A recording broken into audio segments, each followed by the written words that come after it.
Hi, I'm Sophie Shevardnadze. So, this pandemic has forced us to revisit our personal values, led us to soul searching over our future as humanity. And I feel like awareness and personal responsibility, they have become the watchwords of our time. Environmental collapse and climate change are disasters of our own making. It's time to act, to come together to face these historic challenges that put us all in this danger. And I also think that trust and connectivity are the key to success here. And I'll tell you what, today I will be joined by true visionaries who have really fresh take on humanity's global problems. They're professionals, networkers, they know how to unite people around ideas and make their voices heard. Younger people have always been the driver of change, but today, really more than ever. Some of them are already bringing real solutions to the table. For instance, Maxim Kaplevich, a boy that I knew from very young age, a young friend of mine, someone we're very proud of, founder of Eco Platform Initiative. Max is also listed by Forbes among 30 under 30 leaders in social practices. Max, dearest, we're so glad to have you with us today. So tell us about the Eco Platform. Sophie, thank you for inviting me. It's really an honor for me to be here and to present our company. So what exactly we do in our company? We create solutions. So we combine ecology and technology in order for people to make it easy for them to collect their plastics and aluminum cans for recycling. So we develop reverse vending machines, which we place in supermarkets, in some residential areas. So we make really easy way for people to give their bottles and collect some rewards and to spend them for goods they want to buy or some services they want to use. As you describe it, if I place an empty can or a plastic bottle into a RVM, I not only help the planet, I feel good about myself, but receive reward bonuses or a discount. And that sounds pretty cool, Max, but kind of mind-boggling. Do we really need to be paid somehow to help the planet? Actually, everything works if there are some fines or rewards. We don't want any fines. We don't want for government to fine people who don't sort garbage. We want to create the environment where people get rewards and it becomes the economical for them to take their bottles and to give them for us. And the economic model works. That's why it's both we are happy and our consumers happy. Everyone is happy. And also, some people, they're already thinking about environment. But what we want to create is a solution for everyone, for those who don't want to care about the environment, but they think about the reward and they understand, okay, I'm doing it. I think it's a great idea, Max. And I want to ask you a question about mutual trust between generations, because it's sort of a backdrop of our whole session today. Traditionally, young people are supposed to listen to older people's life wisdom and follow their advice. But see, what we have, it's millennials and Gen Zers, and we've been witnessing climate cataclysms more than anything during their lifetime that previous generations, and really it's just them now who are left to clean up the oceans and they're choking in this plastic. What is the lesson they can teach older generations? Actually, I think we're the first generation which really faced the problem of waste, because you understand that waste, it wasn't forever. It became the problem with the growth of retail chains and the capitalism, the production of goods. And actually, we cannot blame older generations, because when they were young, they didn't have this problem. It's the problem we are facing right now. And that's why it's so important for us to tell everyone about it. And I think older generations are already also thinking about it, and they also taking their responsibility, because everyone wants to save the nature for future generations.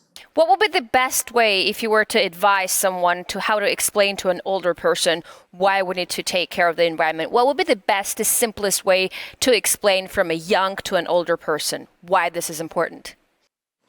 I think you just need to show them some pictures, because when you show the picture of a plastic beach, the beach where is no sand and it's only plastic waste, Or if you show some garbage trucks around the city, and I think like everyone doesn't like waste. It's not about your preferences. Everyone hates waste.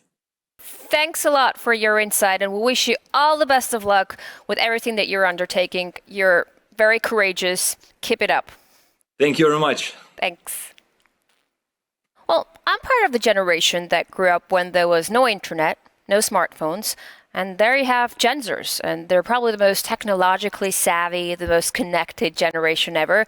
I mean, they pick up a device and they're just a few clicks away pretty much from any piece of information on a planet. Sustainable development is not some pilot concept for them. It's lifestyle they promote. And there's a global youth-led organization called Student Energy, which empowers the next generation of leaders who are accelerating the transition to a sustainable, equitable energy future. Let's find out how this is implemented from Alubumi Alajide, the Chief of Student Energy's Energy Transition Career Training Program. Hi, Oli. Great to have you with us today. Thank you so much. It's a pleasure to be here. All right, so your body, Student Energy, has been in place for like 10 years or so. Do you find it hard to actually build mutual trust with the companies that have been there for ages? Because you know what they say, with it, time comes wisdom, but also arrogance and skepticism. So something interesting, because I think it really tells a lot that organizations like Student Energy has been able to exist, and not just exist, thrive and grow so much in the last 10 years, really shows that there is this gap where a lot of companies that are active in the energy sector do want to connect to that next generation. They want that intergenerational collaboration, and they want to have those values that align with sustainable development. So really, Student Energy has really gotten very good at working with companies in industry, governments, and other stakeholders who want to engage youth, and more importantly, being that bridge that links all those incumbents and all those people who have lots of experience to people who are young and hungry and want to be part of the change. And right now at Student Energy, we've even taken that a step further with a program that I'm helping to develop, which is the career training program, which is geared specifically at youths who want to transition their careers to the clean energy sector, and really being proactive about that, because as we know, sometimes to start your career is hard, but in the energy sector, it's much harder because you don't have that access to the people and the resources that you need. So Student Energy is being really proactive to be that bridge and to connect them to the careers that are out there, but are just very difficult for you to know about unless you're in certain circles. So really prioritizing partnerships. Student Energy is very collaboration driven, and that has helped the organization go to so many new heights that nobody would have thought would be possible 10 years ago before Student Energy existed. Ollie, thanks a lot for this inspirational answer. I wish you all the best in everything that you're undertaking. Wish you all the best in attracting young people to this sector, because you guys are our future. Take care. Thank you so much. And just to round up, I have a point. So we have a career training program that's opening applications this month. So we really want it to be a program that attracts all the young people who are ambitious and excited about making a reasonable, like a sizable change in this world, but they don't have that bridge to get them into the clean energy sector. So if you're a young person listening to this and you want to get into the clean energy sector, please apply to our career training program. Just go to the Energy website or contact me on LinkedIn, and trust me, you can be a big part of this push, and it's something so exciting that I hope that you can get engaged in as well. So thank you so much for this opportunity. It's been a great time speaking with you. You've heard the men. You know what to do. Awareness is becoming keynote idea in all aspects of our lives, including work. Technologies offer us more flexibility in terms of how and where we work. Younger people today, they approach the work itself very differently. They're rejecting the linear career path that tells them to put hours in, get promoted, do it all again. Instead, they're really looking for fulfillment and to make a positive impact on the world. Paul Marciano knows all about it. Paul, hi. All right, so you criticize the carrots and stick model in the workplace and offer a respect model instead. As far as I get it, there is much more behind this word, respect. Can you sort of walk us through? Yes, and I agree with everything you just said, and we all want respect. It doesn't matter of our age. Now, the respect model talks about how the more employees feel respected, the more they will engage in their work and deliver high levels of discretionary effort and be more satisfied. One of the reasons that people actually quit jobs and go where else is because of this loss of respect that they experience. So when people feel disrespected, they disengage. Now, the respect model is an acronym, and it identifies certain drivers. So the first is recognition. So the extent that people are recognized and acknowledged for their contributions. Empowerment, the extent to which people really feel as though they have the tools and the resources they need to be successful. Supportive feedback, so giving ongoing coaching and mentoring to employees. And I think that this is actually more important for the younger generation than for a lot of other folks that have entered the workforce previously. So partnering, developing those collaborative working relationships, setting clear expectations and holding people accountable, demonstrating consideration for people as individuals, really being thoughtful and caring about them, and then fostering this climate of trust. These are the elements that lead people to really experience respect. Well, I feel like the younger generation sees large companies, industrial heavyweights, as the reflection of the old ways of doing things and retrograde thinking. Am I wrong to think this way? No, you're not wrong at all. There are many large companies, especially those in the manufacturing industry, who tend to be stuck in old ways of thinking, including more traditional processes and management principles. Especially when there is already an established hierarchy, a lack of transparency, lots of bureaucracy, the younger generation of employees become very frustrated and they disengage, including, of course, leaving an organization. Employees that are entering the job market today tend to be more progressive and flexible in their thinking, and they want to work for organizations naturally who have philosophies and values and approaches that match their own. The ability to work at least somewhat remotely, flexible hours, more autonomy, and have that greater work-life balance has become critical for younger generation. Commuting and working that 9-to-5 job, it doesn't resonate for them. They don't see that as necessary in order to be effective in their roles. So companies that don't become more flexible and progressive are going to fail to attract or to keep their top talent. And we all know there's a talent war. This is an employee's market. So leaders have to remain open-minded and more collaborative with their employees. And this is probably going to require a shift in some organizations' culture. For years, we've spoken about the importance of cultural fit, and I believe that this is more important than ever. All right, Paul, thanks a lot for this talk. It's been great chatting with you, and good luck with everything. You're welcome. So, like we already mentioned, Gen Zers are the most connected generation ever. They communicate with their peers more electronically than face-to-face. Via social media, texting, instant messages, images and memes tell for them more than words. They digest information and take decisions faster. You know what? I'm really glad to bring in a beautiful young woman that for the past 10 years I watched grow into a wonderful leader in her field, Zahra Chireshneva, VP Strategic Projects Chief. Zahra, it's so great to have you with us today. Welcome. I'm really glad that we get to talk about this. And I'm so happy to see you, Sofiko, today. If you look back several decades ago, current means of communication like instant messaging, WhatsApp, Telegram, Zooming really would seem like a fantasy, especially if we're talking in a traditional corporate structures, right? Where we have the business correspondence ethics, a strict hierarchy of decision making. Are all these things slowly drifting to the past now for good? We have a lot of opportunities. This time is the time of talented people. What I mean, when you see somebody and you understand that this man is very talented, you don't need to wait for the years when he will start his career. Now you can just order him the job that you want. So now we live in a new time, and I'm very happy to be a part of this time. The difference is that our generation now has freedom, because our own life was a secret 10 years ago, and now it's okay to tell everybody everything about your opinion, everything about your own life, about your children, about your husband, and it's okay that we follow our bosses, our colleagues, and understand them. It's a new way of thinking. It's a new way of working, and social networks helps us to do it.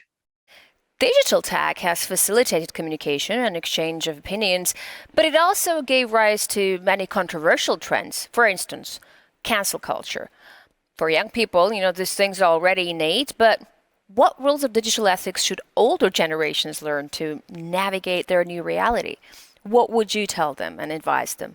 So at first, like a woman that is working in IT company in a big social network, I want to say that everybody need to respect each other, and we must be responsible of everything. That's why vk.com now creates a sustainable communication manifesto. We want to help people all over the world and all over Russia to understand how to speak with each other in the digital sphere. It's necessary because our mental health is very important for everybody. And we need to understand that every time when we're bullying somebody, it's very bad and the consequences can be very bad. Every time when we try to say cruel joke or to write it in recommendation style or something else in social networks, is bad, and we need to understand it. Zahra, it was so great talking to you. A real pleasure. Good luck with all your future endeavors. I hope we get to talk soon. Bye-bye to everybody. Many sociologists have this understanding that Gen Zers today have a feeling that the world is broken and it needs to be fixed. Well, they have an urgent desire to figure it out on their own, do their part, and though our attention span is becoming shorter due to information overload, it's still really important that we don't miss out on the important things out there. Sustainable development is not only a thing of today, it is the only thing of tomorrow. Well, Mark Nelson is among many marching in his vanguard. His current research interests include tracking electricity system emissions. Hey, Mark. Good to have you with us today. Good to be with you guys. We talk a lot here about trust that should be built between the young generation and the older generation. And we said that, young people, they don't really trust large corporational structures. And I think it's not because one generation is bad, the other one is better. It's just that they live in a completely different paradigm. Young people live with quantum computers to come and virtual worlds. Older people still live sometimes in a Cold War paradigm. And if you look at all of this from the side, and if you're impartial, it's really clear that when you unite these two forces, the older generation and the young generation, that's like a real force of nature that can bring so much more, so much benefit to the world that we can know. What do you think should be some of the tools to connect this to generations so they can trust each other more and really find a common language to move forward together? That's a really difficult question. And the way at least in America, the way I see the war of the generations is that many of our elders have very poor taste, and I'll explain that. And many of the young people have almost no ability to follow through on projects, either because of the depression that we've heard about from other speakers or because of a lack of power. We use the word empowerment as a substitute for the word power sometimes. And in many cases, young people have a lack of wealth, which is the same as power in many ways. So if you're asking how can both sides come together, that's really difficult. And I think it has to be based around wanting friendships with young people on behalf of the older generation and wanting relationships with older folks on behalf of the young. And I can only say that maybe it's a part of our general trend towards isolation and loneliness that we spend less time with everyone. And that means especially less time with people who are not like us, for example, older generations. For myself, I've tried to address this by getting an appreciation for older things that have fallen out of fashion, like older furniture or older ways of thinking about companies or businesses. It's not just an abstract language. You mentioned that young people don't like corporations, but they probably like doing important things with other people. Corporation is just one type of structure that this can happen in. And to the extent that young people are disenchanted with words and disenchanted with entire generations, the only thing back is joy and hope that comes through appreciating things that have been lost. And in my opinion, optimism, nuclear energy is one of the most potent uniting I've ever seen. I've seen old folks, young folks, right wing, left wing, pro corporate, anarchist. I've seen about every type of personality come together over the joy and the optimism that a technical solution exists to social and environmental problems for pretty much every country in the world, rich or poor. There we go. So the green energy is the solution. Green energy is what will bring all the generations together. Wait, I would caution you. Green energy, the definition almost never in America, for example, includes nuclear energy. Right. In fact, I would say that green energy, the way it's typically defined, has a very great danger in cutting apart rich and poor, cutting apart the old and the young. So I would sometimes have to say, if you mean carbon-free energy, I say maybe. There are carbon-free energy sources like wind and solar that, whatever their merits may be, cut apart the city versus the country folk. Mm-hmm. Cut apart the rich and the poor, and may in fact cut us off from achieving our climate goals and our development goals in countries that are not already rich. Thanks a lot for this wonderful chat. We wish you all the best in all your future endeavors. Thank you very much. You know, you can say, oh, it's so yesterday, it's so last season about a lot of things. But when you look closer, it's not that yesterday after all. For instance, grandma's vintage clothing are back in fashion, retro design, music are interesting in new interpretations, right? So intelligent consumption is really another important trend for a responsible citizen of the 21st century. Let's bring in Esther Wojcicki, a true expert in unlocking the young people's potential. And she's the author of The Woj Way, How to Raise Successful People. So, you know, I've just delivered a son 7.5 months ago or so. And to be quite honest, I have no idea in what kind of a world I brought him into. Can you tell me, how should I raise, or how can I raise a successful, happy person nowadays? Number one thing you should do if you just had a son or a daughter is to give them as much responsibility as possible as early on. So instead of you, the parent, waiting on the child and always giving them something and always clearing the path for them like a snowplow, give them the opportunity to solve some of the problems themselves, because the world is going to be very different in just 5 years and in 10 years. And they need to be able to think quickly and not have to say, Mom or Dad, can you help me? They have to be able to think independently. So that is my number one suggestion for all parents. Let them help around the house, let them help make dinner, let them help when you take a trip, on planning the trip, let them do as much as possible.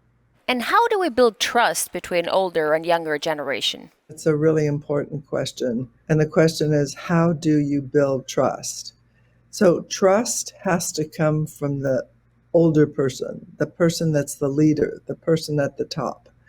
So you cannot expect the kids to come up with this. So you have to trust the kids, trust the younger generation, give them opportunities to do things independently and trust them. And if they violate the trust, if they make a mistake, give them the opportunity to fix it, to rectify it. And when people give trust, then what happens is that the younger generation feels empowered.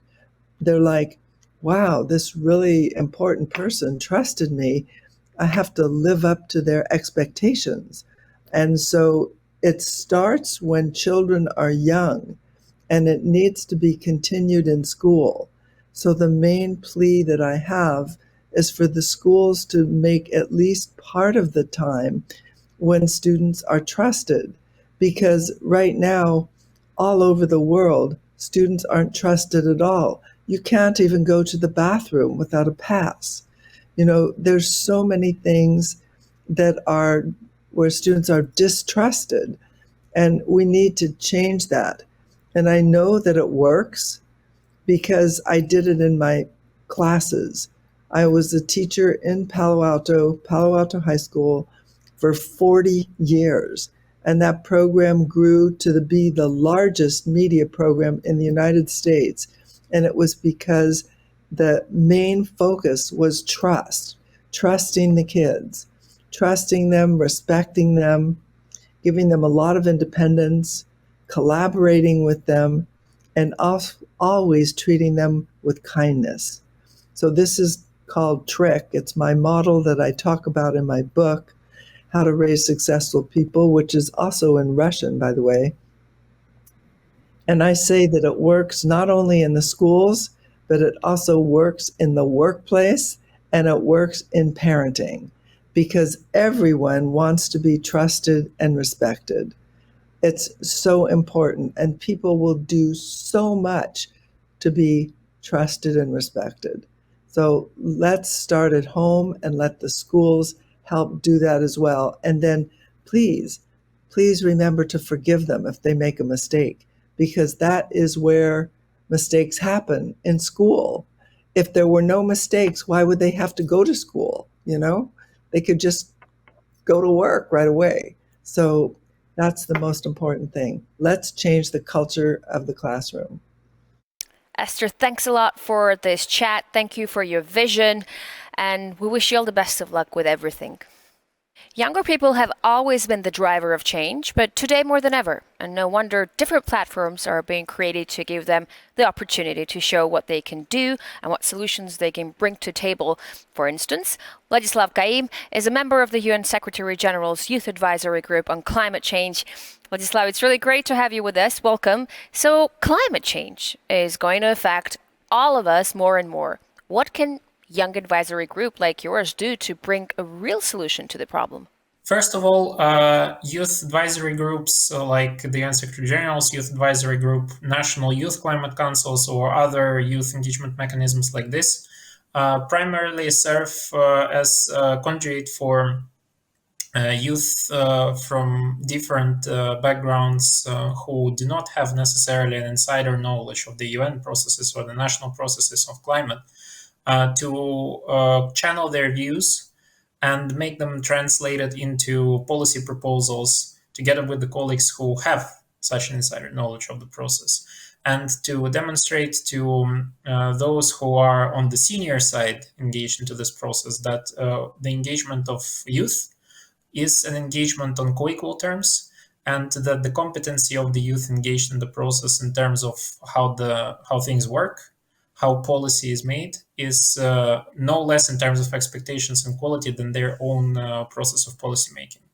Traditionally, young people are supposed to listen to older people's life wisdom, follow their advice, but it's kind of vice versa in your case. It's millennials and Gen Zers who have been witnessing climate cataclysms more often during their lifetime than previous generations. Wildfires, tornadoes, other natural disasters, they break out every now and then in different parts of the world, and they're going to happen even more often. What's the lesson they can teach each other? What's the lesson that they can teach older generation in this regard? I think the first lesson would be for us to teach our elders is on the ability to act bolder, because unfortunately what we see in the decision-making logic of today's generation of leaders who are 30, 40 years older than us is that there is a lot of inertia, there is a lot of short-termism, and there are too many justifications for their inaction. For us youth, we have been taught by circumstances to do more with not just less than the previous generation, but with nearly nothing in terms of resources. So teaching them this nimbleness the ability to act bold and to be able to adjust fast when taking decisions that are the most consequential to climate change issues. I think it's extremely important. And last but not the least would be to also teach them the proper standards of inclusivity. I think youth spaces for everything that is happening there in terms of engagement in climate change are still a way better example of how you actually tackle multiple intersectional issues when it comes to climate change engagement. And those spaces are way more inclusive than higher level spaces, which in fact was demonstrated by the proceedings of COP26 as well. Thanks a lot, Vladislav, for this wonderful chat, and we wish you all the best of luck. Thank you.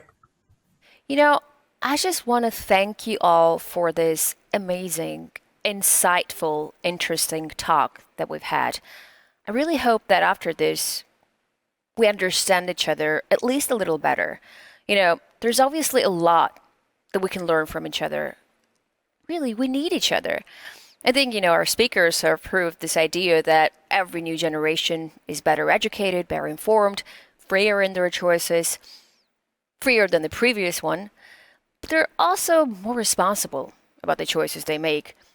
And I think the bottom line is we're all interconnected, and one person's actions define what our tomorrow, our collective tomorrow, will be like.